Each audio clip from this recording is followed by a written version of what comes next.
Good evening, ladies and gentlemen. Okay, it's glad to see you again. So every time when we meet up, so all of us know today is Friday. So basically today we have come into our how many weeks? I don't know. Have you count? Have you actually followed us?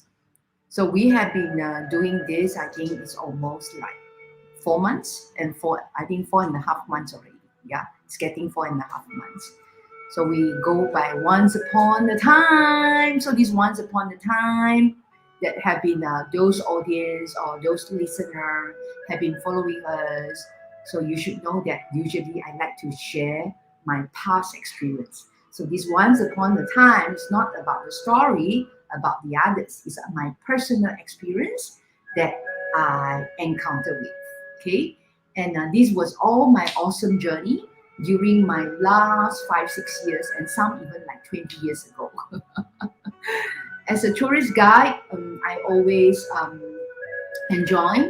Okay, I always enjoy not just leading the tourists, but it's also I think I enjoy a lot is sharing the experience. And also I really did enjoy is like if I able to make the tourists or any visitor or my friends to learn the culture, live with the heritage, and give hope to the local communities is always my top priorities. And this once upon a time is also this year is actually one of my favorite hour, although it's just a half an hour. But importantly is I can use this platform or this live that able to share the awesome experience, which currently I think the world it's getting better. I'm not sure, but definitely we were hoping that that the border will opening soon. We can live like a normal, but it's never been normal. We only can live in the better. We cannot live in the normal. Always looking for the better. Yeah. So today is I want to share about this experience which I will never forget. Yeah. And also I really miss my friend, who sharing this awesome experience. They are all from Laos and they live in Luang. And until today, as every time when I talk about Laos, I always like to share to all of my audiences like that's my favorite country. Okay, it's never been failed. And the reason why I like about that country is I like the people. And I always feel like yes, nature is important, but as a human, as a people, it's also important. And one of the things that I always learn, from the experience I have in Laos, I think the most capture me and also the most strongest impression that I have. I think if you follow me last week, it was in Bagan. So we have gone through this Shimbuya, the festival, the ceremony, and today I want to share about the alms giving. But in fact, the first alms giving experiences was not in Laos. It was in Myanmar when 2015 I visited Myanmar. But later on, my first trip to Laos, also in 2015, but I wasn't really gone through that. So I was actually until 2017. Then I have the chance to witness what is alms giving. And also, I think 2018, I managed to go through the whole ceremony. It's like a spiritual trail. I want to experience like how the monk life, in the early in the morning, what they do, and what about the local people, why everybody has to wake up so early. I still remember I wanted to go through, that experience. Even my local friend come with as a tourist guide. Um, his name is Lei, and also another good friend of mine, Don. They always remind me, "Oh, Irina, are you sure you want to experience it?" I say, "Yes, yes, yes, I want it." They say, "Wow, then you have to wake up at 4 a.m." I was like, "Okay, I don't mind to wake up at 4 a.m. I just want to understand." I think one of the way to understand the culture, even though you have read like many times, it will be never be so impactful if you witness that. So we wake up at 4 a.m. I still remember that very early in the morning, 4 a.m. In fact, where I live, it was surrounded by some Buddhist temple. So you can hear some ring bell already. So the ring bell is actually a wake up call. So the monk will start wake up, and the civilian, the local community will wake up. Why? Because this is where they will start preparing the simple food. Okay, and the monk, what they do is basically they will have their morning workshop, and they will start dress up themselves, do some light exercise, and they are going to get ready to go circling, to go around. So about by 5 a.m. they will start walking around, in the town area. And this is why I amaze me, and also I feel like something I will not forget is because of can you imagine in the modernization world how you keep this culture, this kind of practice to be alive is really not easy. Okay, so I'm going to witness some of the video. I'm going to share the video with you now.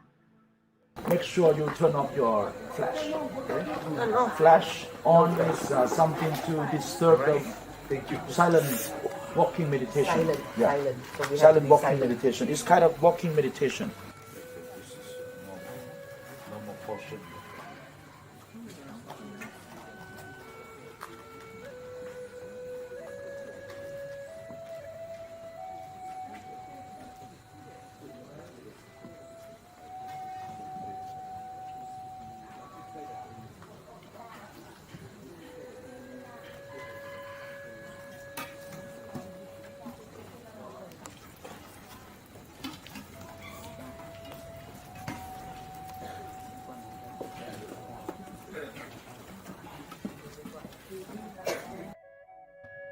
So, ladies and gentlemen, so what you just witnessed is at that time is approximately about just 5 plus. Okay, because we try to avoid the crowd. Because otherwise, when the sun rise and the day is getting brighter, oh my God, you're going to see a lot of tourists. Okay, and I would say that every tourist, if they visit Luang Prabang or they go to Laos, this is one of the popular cultural experience. They will witness it, and but we want to do it a little bit different. So we purposely have to order the food because we get one of the local mother, one of the mom, the local family, to help us to cook the fresh rice. Okay, and as for your understanding and for your information, in Laos they are popular with is the glutinous rice. So we have to cook the hot rice, okay, and make sure it's sticky enough. Yeah. And the next is we will prepare also different dishes with the veggie, and then with some tea leaf, some fermented tea leaf, vegetable, and some what do you call some kind of dishes to goes well. Okay, the Laotian food. Okay, they usually call the word Laotian food, the local Laotian food to go with the sticky rice. And then just now you saw what happened was the men can be standing, but the women you need to sit down, politely, and everyone is going to wear a plain color shawl. So everyone have to wear the shawl.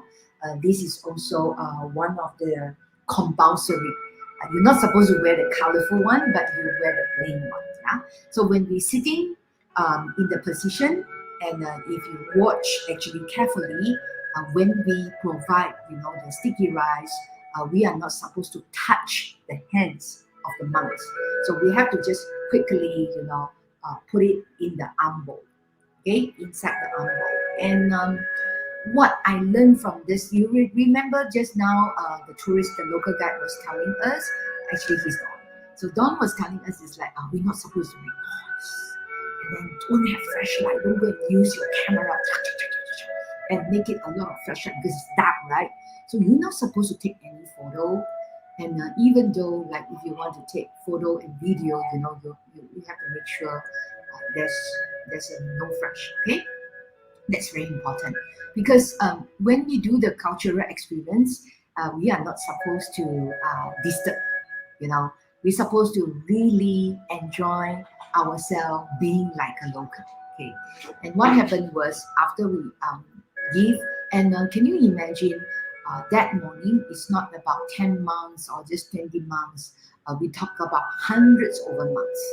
Okay, 100 over months. We're walking around and going around, and we just have to keep, serving the food until we have finished. Okay, and what Dawn had just mentioned about why we need to keep it silent and don't make so much noise, because while they're walking, all these monks and they go around circling the old town to the city, and to get the food is actually their walking meditation. You see, they use the word walking meditation. So don't get it wrong that meditation you have to always just sitting calm, in one place. Even walking, you can do the meditation. And I think from the this experience, I learned about at first, to be honest, I feel that all the monks have a very strong stomach. You know why? Because when they give the food, everybody's using hand and just put the food, into their armbowl. So there was no any other utensils. We are allowed to use it. So I think in this, I want to talk about responsibility. Why? Because when we preparing the food, or when we want to do this offering, we as an offerer, we have to be make sure the food that we cook or we offer is safe. Okay, number one, hygienist, we still need to take good care. Okay, and number two, we have to make sure also, our hands is clean, right? Otherwise, you're not supposed to touch the food. But you see, the monk, when they go through it, they have to accept whatever that you're going to offer to them. So they're not supposed to having some doubt or building some untrust or curiosity that what you're going to offer them. They just have to learn to accept everything. So I think from this, what I learned from this ceremony is, this is not easy, man. You are fighting with your mental. Your mental have to be strong, and your own physical, your stomach need to be strong, because you have to fully trust these devotees or the offerer, that whoever provide the offering is going to be safe, and make sure that it's going to be, really good for you. So that's why I want to remind everybody. I think from the experience, I kind of understand, why this culture, this practice is getting lesser and lesser. In the end of the day, it's a lot of local people. What they did, they actually prepare the food, but they send, to the temple itself, rather than practicing walking around, the walking meditation by the monk. But in one Pabang, they still insist, insist. And then I also very curious. Now it's a COVID time period, but sometimes I see some of my friends sharing on their what is happening right now. Usually they really offering food into the temple. I think the safety still have to come first. Yeah. But it's a sad part also. I think it made me very upset also. I witnessed, some of the tourists or some of the visitors. They are definitely not from the local.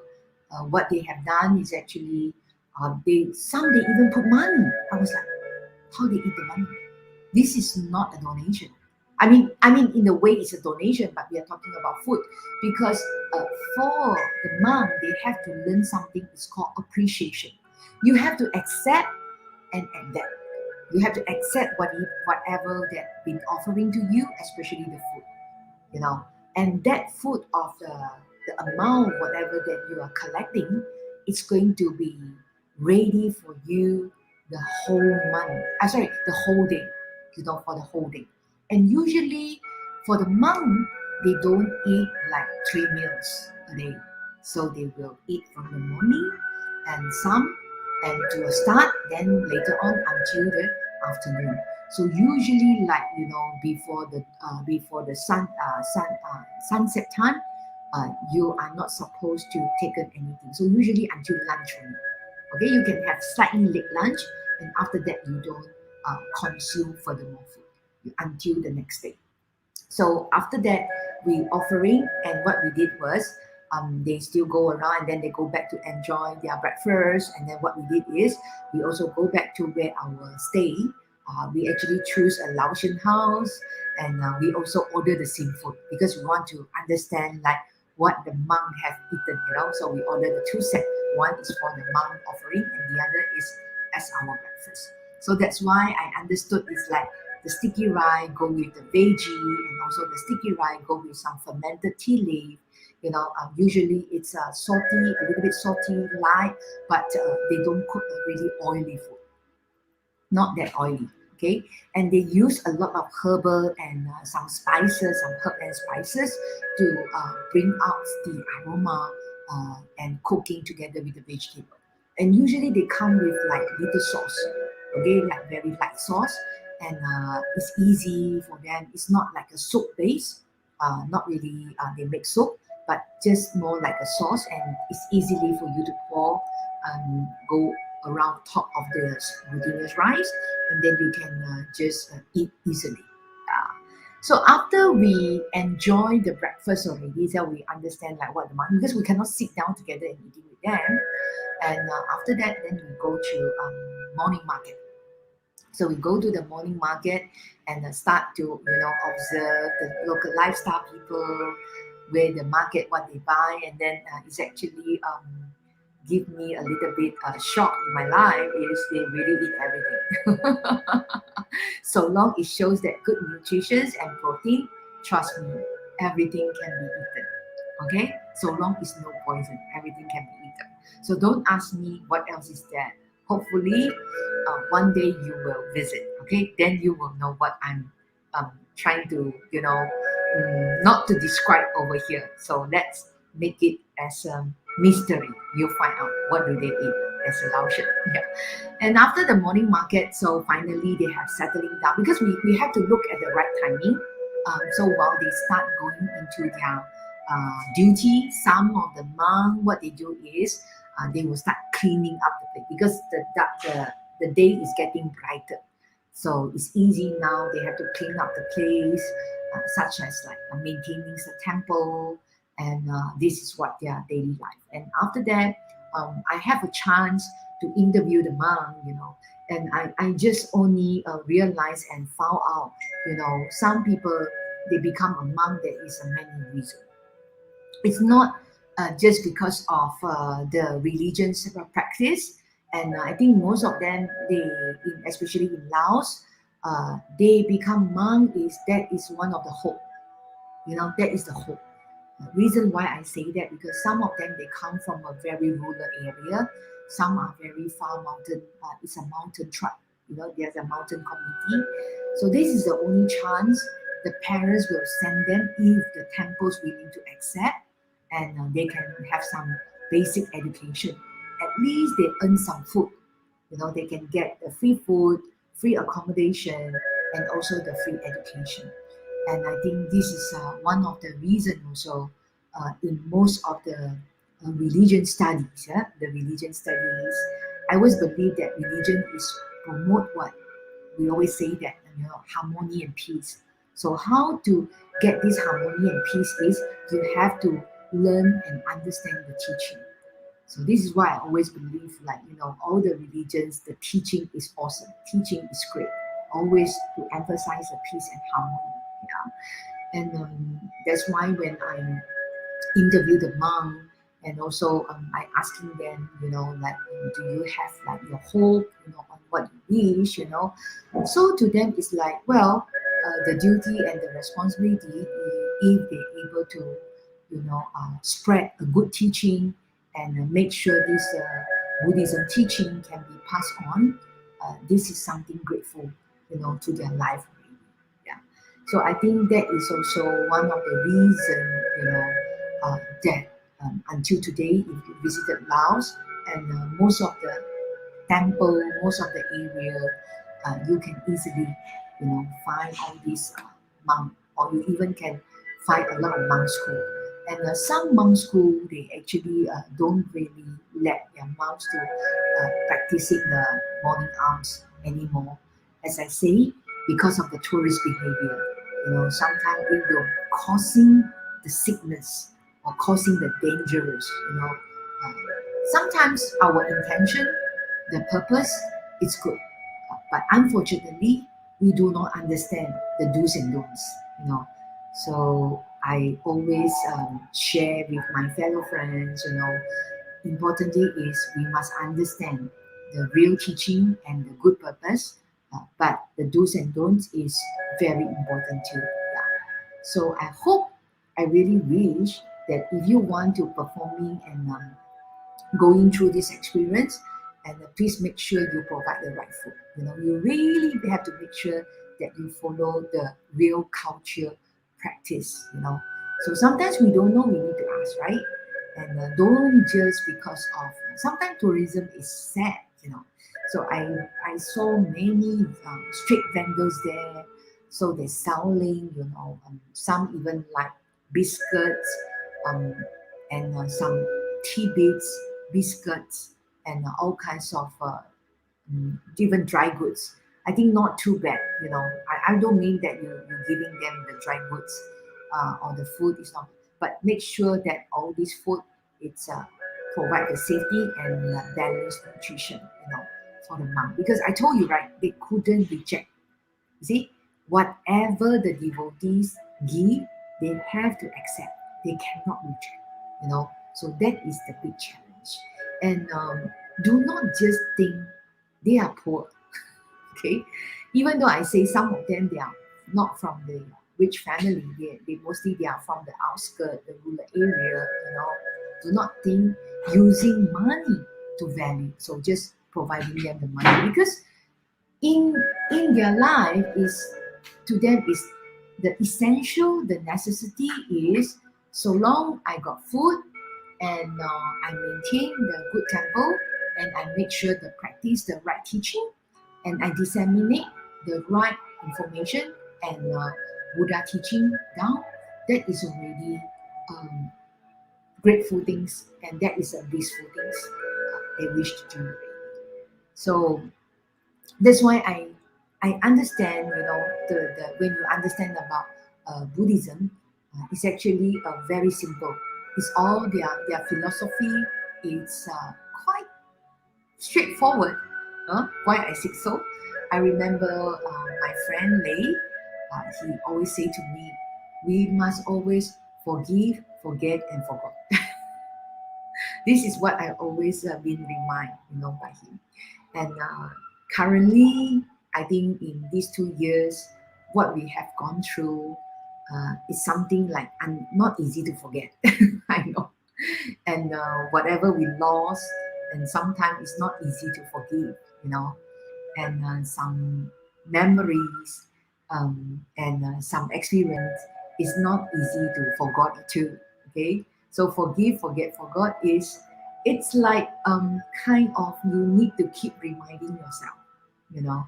So that's why I say sometimes when we are down, and I for me is I enjoy some Buddhism practice, because to learn to become, for me is I looking that way. You have to be calm down yourself. So sometimes I also want to understand, like, why we do the meditation, and then why we have to interpret the interpretation, like the alms giving.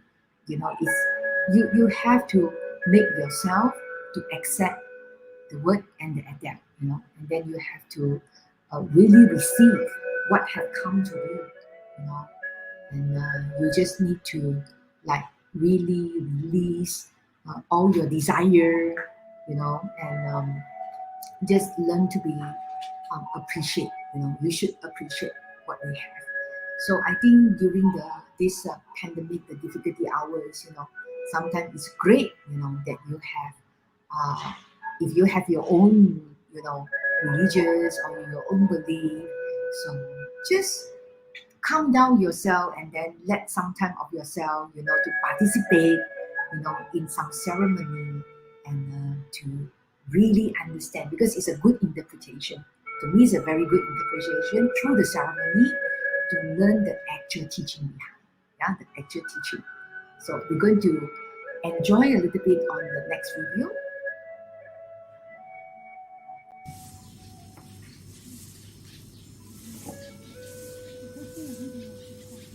Để tiêu gần mỗi dùng flashlight.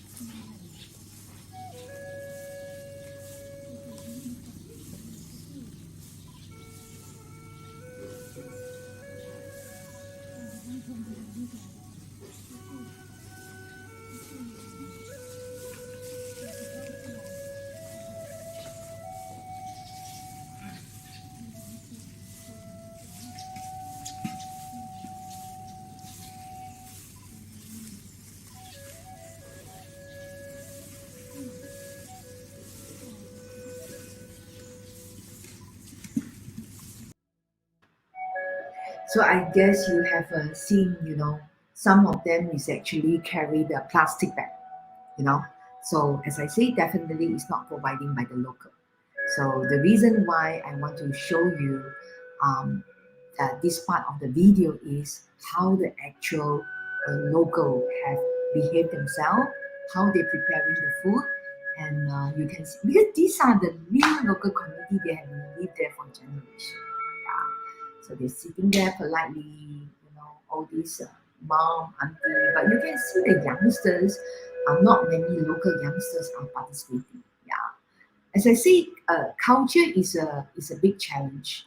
Okay, and I can understand that why the local authority allow, and they also like to promote, this activity, to the tourists or to the visitor.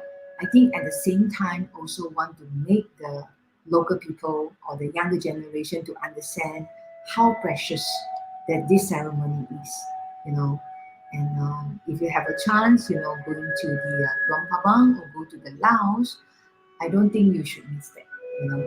You should at least wake up, like me, for something. And then by 5 o'clock or so, get ready yourself, and then start, make sure. But I think in the future, if I have a chance to return back, I want to do it exactly DIY. So I'm going to really cook everything, the dish and also the glutinous rice, everything well prepared, like a local, and I start doing the offer. Yeah. So really looking forward and hope you have a chance and any opportunity. We just meet there. Okay, hope you enjoyed tonight my sharing on this once upon a time. Okay, so looking forward to see you next week. Have a happy week. Make sure you turn off your flash. Okay? Flash on is something to disturb the silent walking meditation. Silent walking meditation. It's kind of walking meditation. This is normal portion.